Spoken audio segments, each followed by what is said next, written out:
In the world of men's tailoring, this is Mecca, the quiet London street called Savile Row. Take me to my tailor. In the 1969 film The Italian Job, Michael Caine suits up on Savile Row.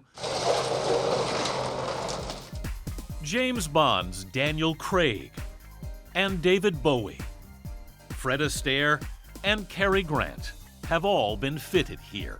The royal family have their military uniforms made on Savile Row, and yes, Michael Jackson had some of his tailored here too. Just a block long, it looks much like any other street in London. But look below, in the basements of Savile Row's storied firms, where hundreds of tailors, sewers, and cutters practice the art that has defined this street for more than 2.5 centuries. The British call it bespoke. Just don't call it fashion.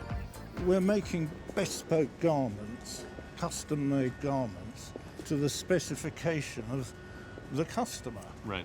And So fashion is irrelevant. it is really, yes. Angus Cundy is often called the godfather of Savile Row. You were literally, as they say, first on the block. Yeah, absolutely. He heads Henry Poole and Company, the first tailor to set up shop here back in the 1840s. If I want a bespoke suit, roughly what's it going to cost me? Oh dear. Well, it's £3,000 and Oh dear is right. That's nearly $5,000, which is why you won't see your reporter in this story being fitted for a new suit. That's a significant investment. oh, indeed, yes. But then I hope that the suit will last many years and give a lot of pleasure and be very comfortable. Where are we going here? We're going to the archive room just round here. So, just who's buying these handmade suits? The proprietors of Savile Row are famously discreet. They won't discuss their customers.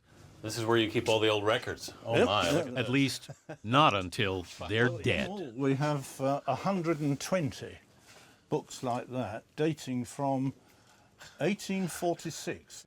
In those dusty account books, you'll find orders for Charles Dickens, Buffalo Bill Cody, and Queen Victoria's son, the Prince of Wales, who became King Edward VII.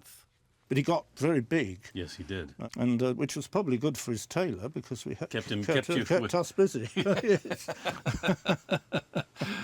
This is a Henry Poole suit? Yes, indeed. We made it in 1936. For Winston Churchill, of course. He ordered profusely right up till 1929.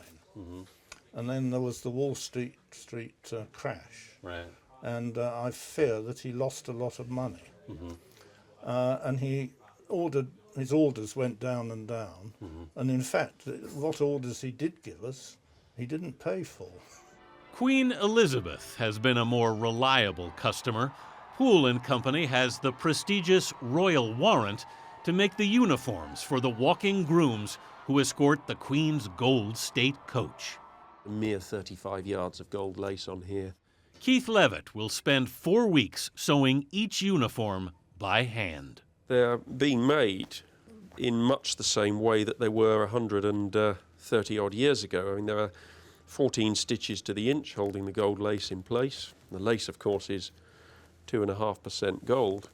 But some things here have changed. Down at number 1 Savile Row, at Geeves and Hawkes, Catherine Sargent recently became the first female head cutter in the street's history. That means you're really good with these. These are very big scissors. You have to be a master of the shears, yes. Is this what you really work with? Yeah, that's right. Prince Charles held those same shears on a recent visit. His naval uniforms are made here.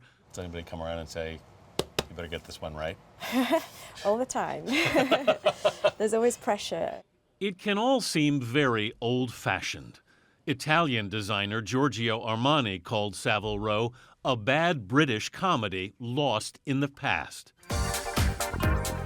But in the 90s, new blood, like Oswald Boateng and Richard James, brightened up the street. When you opened here, you kind of shook things up. You opened on Saturdays? Yep. Shocking. James and business partner Sean Dixon also lured a younger clientele. He's a very nice customer, has been for a long time, you know. Hugh Grant. Yeah, he's been a very good customer. Pierce Brosnan. And despite the recession, James says they're barely keeping up with demand. People have tried to write the obituary of Savile Row more than a few times. Is there going to be an obituary at some point? We're still here, aren't we? And back at Henry Poole, Angus Cundy is doing a great business with that Winston Churchill suit fabric, But it's the same pattern and the same grey. which he recently rediscovered. We've already made 120 Suits with this fabric. With this fabric. Wow. Yeah. And a lot in America. And remember, that's $5,000 a piece. In fact, Americans account for 40% of his business. You feel like you still lead the world? I like to think we do, yes. Yes. Lead the world in clothing. Fashions come and go. Savile Row never goes out of style.